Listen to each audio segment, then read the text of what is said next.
औज़ु बिल्लाहि समीउल अलीम मिनश शैतानिर रजीम बिस्मिल्लाहिर रहमानिर रहीम। मुअज़्ज़ज़ सामीन, मैं डॉक्टर हसन मीर संधू आपसे मुखातिब हूँ। इस मुख्तसर वीडियो में इंशाअल्लाह ताला मैं आपसे सूरह अल नहल की मुख्तसर तफसीर बयान करूँगा।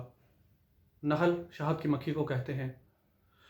इस सूरत में अल्लाह रब्बुल फरमाते हैं कि मेरा हुक्म वाज़ेह हो चुका है, कुरान नाजिल हो चुका है और मेरा हुक्म ये है कि मैं ही तुम्हारा परवरदिगार हूँ, बस मेरी ही इबादत करो, मेरे अलावा किसी को शरीक मत ठहराओ। मैं ही हूँ जिसने ज़मीन व आसमान बनाए, मैं ही हूँ जो आसमान से पानी बरसाता है, मैं ही हूँ जो बारिशें बरसा कर तुम्हारे लिए रिज़्क़ की फरावानी का सिलसिला पैदा करता है। मैं ही हूँ जिसके हुक्म से ज़मीन अनाज जिसमें खजूर, जैतून, अंगूर और दीगर फल शामिल हैं वो उगाती हैं। मैं ही हूँ जिसमें ज़मीन में पहाड़ बनाए, दरियाओं में कश्तियाँ चलाई जिनमें तुम सफ़र करते हो और उन पर तुम्हें हुक्मरान कर दिया कि तुम अपनी मर्ज़ी से उनको जैसे मर्ज़ी जहाँ मर्ज़ी ले जाओ।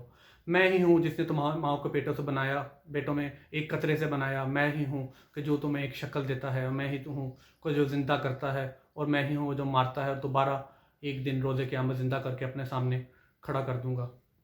तो बस तुम मुझे छोड़कर दूसरों को क्यों पुकारते हो।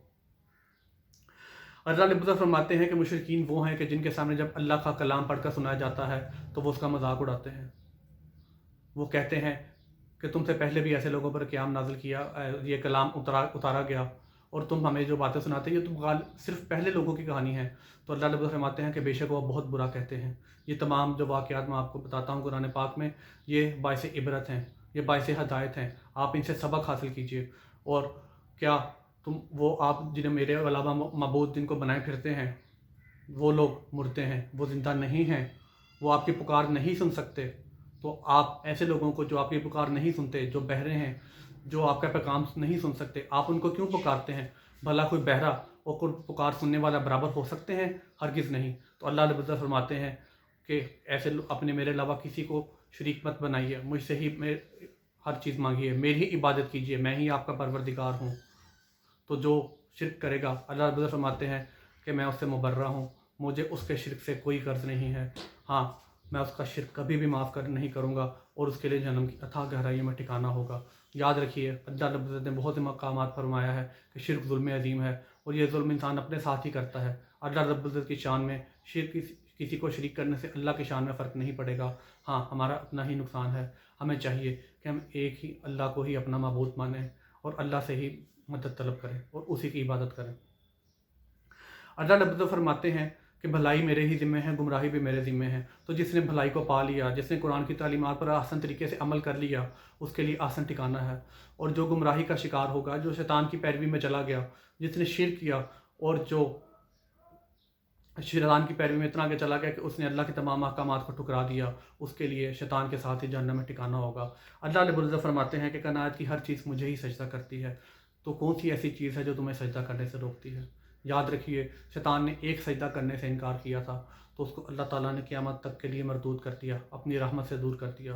तो क्या हम लोग जो दिन में कई दफ़ा नमाज नहीं पढ़ते, अल्लाह ताला के कई सजदों का इनकार करते हैं, तो क्या हम अल्लाह ताला के अहकामात की नाफरमानी का मूजब नहीं बन रहे। सोचिएगा इस बात पर। अल्लाह ताला हमें एक अच्छा मुसलमान बनने की तौफीक अता फरमाए। अल्लाह रब्बुल फरमाते हैं कि मैं ही कायनात का मालिक हूँ और मेरा जब इरादा होता है कि मैं कोई काम करूँ तो मैं बस हुक्म देता हूँ कि हो जाओ और वो हो जाता है। अरब का वाक़या बयान फरमाया कि तब उनके दौर में और लड़कियों को, बच्चियों को पैदाइश के टाइम पे ज़िंदा गाड़ दिया जाता था। तो अल्लाह ने फरमाया कि तुम लोग कैसे लोग हो कि जब तुम्हारे पास बेटे की बात आए तो तुम खुश होते हो और जब बेटी की खबर आए तुम लोग गमगीन हो जाते हो। बेशक ये बहुत बुरी बात है। बेटियां अल्लाह ताला की रहमत होती हैं और सामईन, आजकल भी हमारे माशरे में ऐसा मामला बहुत ज़्यादा हैं कि लोग बेटों की पैदाइश पर खुशियाँ मनाते हैं लेकिन बेटियों की पैदाइश पर वो गमगीन हो जाते हैं। अल्लाह ताला ने ऐसा काम करने से मना फरमाया है। दोनों ही अल्लाह के मखलूक हैं। अल्लाह ताला से नेक औलाद की तमन्ना करनी चाहिए कि अल्लाह ताला हमें नेक और साले औलाद अता फरमाए। आमीन। अल्लाह रब ने फरमाया कि मैंने शहद की मक्खी को हुक्म दिया कि वो फलों के पास जाए और फूलों के पास जाए और उनका रस लेकर तुम्हारे लिए शहद बनाए और शहद में बेशक शिफा है। नादरीन, जैसा आमीन, शहद की मक्खी एक देखने में बहुत सी छोटी सी चीज़ है लेकिन वो पहाड़ों में, दरियाओं के इर्द गिर्द बागात में फिरती है और फूलों से रस चूस कर हमारे लिए शहद बनाती है जिसमें अल्लाह रब्बुल इज़्ज़त ने शिफा नाज़िल फरमाई है। अल्लाह रब्बुल इज़्ज़त फरमाते हैं पर रोज़े क़यामत तमाम काफ़िर लोग जो हैं, जो गुमराह हैं, वो तमन्ना करेंगे कि दुनिया में दोबारा भेज दिए जाएँ। लेकिन जब एक दफ़ा अल्लाह ताला का हुक्म हो चुका होगा, जब क़यामत आ जाएगी تو اس دن حساب کتاب کر دیا جائے گا. دنیا میں جس ایمان کی حالت میں وہ فوت ہوا ہوگا، اگر وہ اس کا ایمان اچھا ہوگا تو وہ ایمانداروں کے ساتھ، انبیاء کے ساتھ، صالحین کے ساتھ اور شہیدوں کے ساتھ ٹھکانہ دیا جائے گا. اور جو اللہ تعالیٰ کے بتائے ہوئے احکامات پر عمل نہیں کرتا تھا، شرک کرتا تھا اور گمراہی کا شکار تھا، وہ شیاطین کا ساتھی ہوگا. اللہ رب العزت فرماتے ہیں کہ میں ہی عالم غیب ہوں، میں ہی تمام معاملات کو جانتا ہوں کہ دنیا میں کیا ہے ہو رہا ہے اور آسمانوں میں کیا چل رہا ہے. ہاں، میں اپنے انبیاء میں سے جس کو چاہتا ہوں علم عطا کرتا ہوں. تو کیا تم میرا شکر ادا نہیں کرتے؟ میں ہی ہوں جو جانتا ہے کہ تمہارے دلوں میں کیا ہے اور تم کیا سوچ رہے ہو. میں ہی ہوں جس کے پاس ہر ایک پتے کے گرنے کی بھی خبر ہے، اور میں ہی ہوں جو جانتا ہے کہ زمین کے اندر جو بیج اگ رہا ہے وہ کس حالت میں ہے. اللہ رب العزت نے نبی پاک صلی اللہ علیہ وسلم فرمایا کہ آپ پریشان مت ہوں، آپ کا کام میرے احکامات کو کھول کر واضح طور پر لوگوں تک پہنچا دینا ہے. آپ کا کام قرآن پاک کی تعلیمات کو لوگوں تک پہنچا دینا ہے کہ وہ ایک سچے رب پر ایمان لے آئیں، شرک سے بچ جائیں اور احکامات الہی پر عمل کریں.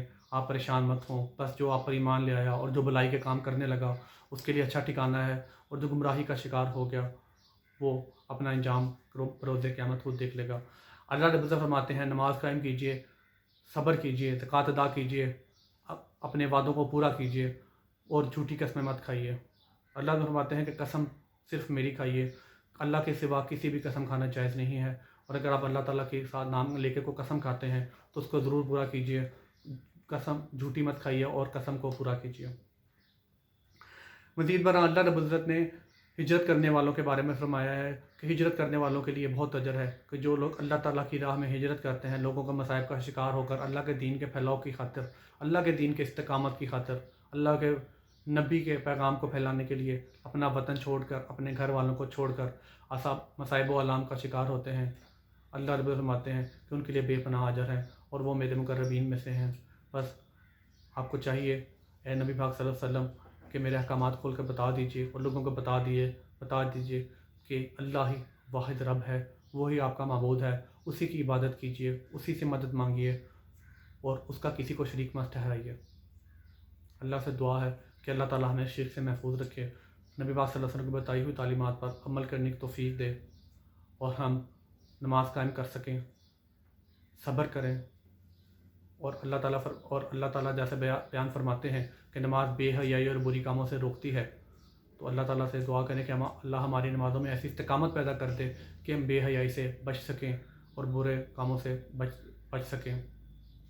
اللہ تعالیٰ سے مزید یہ دعا ہے کہ اللہ ہی رازق ہے، تو اے رب العالمین ہمارے رزق میں، ہمارے مال میں برکت دیجیے تاکہ ہم آپ کے دیے ہوئے مال میں سے ان لوگوں پر خرچ کر سکیں کہ جن کے مال میں آپ نے ہمارا حصہ مقرر فرمایا ہے، جو مسکین ہیں، جو محتاج ہیں، جو اس مشکل کے وقت میں ہماری مدد طرف دیکھ رہے ہیں. اے اللہ ہمیں توفیق دیجیے کہ ہم آپ کے دیے ہوئے مال میں سے خرچ کر سکیں اور ہمارے دیے ہوئے مال کو قبول فرمائیے اور ہمارے رزق میں سے برکت دیجیے. آمین. السلام علیکم ورحمۃ اللہ وبرکاتہ.